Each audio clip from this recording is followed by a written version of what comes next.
Татар жыр сәнгатендәге роле нинди татар жыр фестиваленең? Бик зур итүбеши барыбер. Ул тәрбияви ягын алып бара. Барыбер.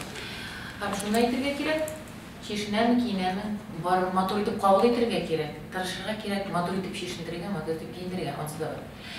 Һәркемнең үз фикере, әлбәттә, шулай булырга тиеш. Әмма инде моң яшәү, әгәрдә шушындай барыбер мондай фестивальләрнең булуы бик әйбәт. Мин мактадан гайры бер нинди минем беркайчан да җавабым юк. Кайгына барсам да шул ук мөнәсәбәтле Зәйя татармагын үзендә карадым бардым. Бик матур әлбәттә. Кызыксыну ятырга кирәк, яңалык эзләргә кирәк.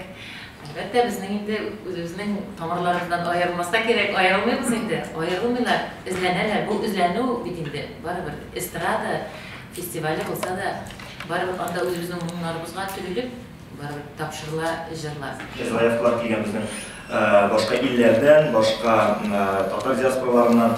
Бу безнең татар сәнгатен, татар җырын тагы бер кат шундый зур масштаблы фестиваль аркылы күтәрү. Фишинг дигәндә, гомумән теге әгәр дә стильгә килсәк, Салават әфәнденең үзенә җавап бирәсе килә. Теге сәхнәдә бик матур образлар үзенең шаптан шундый сеткалы футболка киеп чыккан үзен хәтерлим. Бу елда татар җырына килгәндә менә безнең стилист кыз Алина белән бик якын таныш үзем. Фирузка да сорау бар, чөнки ул зәвыклы җырчы булып санала иде. Татар җыр хәзер туырган мөмкин кайбер аның тыңлаучыларында фикер, Фируз инде бәлки фикерен үзгәрткән микән, татар моңында да яки монсында да катнаша, монсында да катнаша. Не артист выбирает, где он будет участвовать, а результатом анализа за целый год определяются самые лучшие песни, которые востребованы для народа. И организаторы потом делают предложения, работают с ними, выдвигается, потом награждается. Дұрыс алларға тиішлер плюсовая фонограмма дегенді білейік, ауыз ашын басып тұрып, мен шуңа қаршы.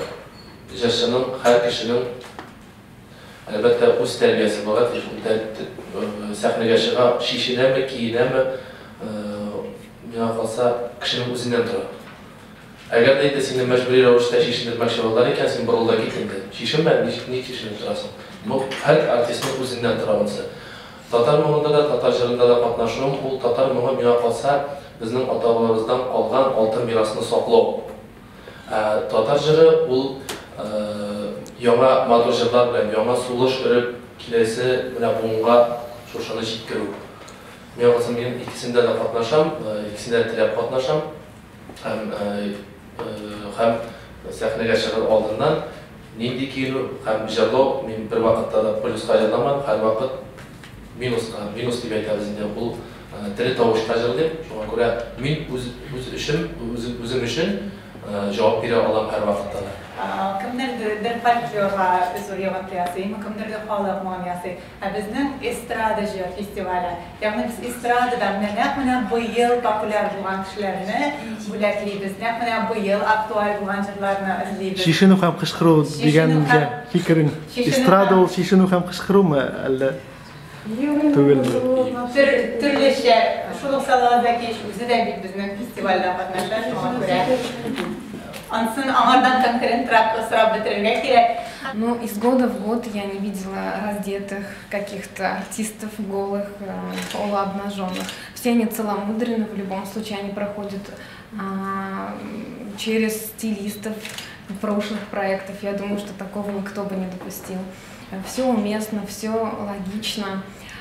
В этом году будет все спокойно, не броско. У каждого артиста есть собственный стиль, поэтому мы их просто направляем в нужном русле. Где-то убираем лишнее, где-то добавляем, возможно. Поэтому говорить о том, что они раздетые и как-то плохо выглядят, такого не может быть просто-напросто.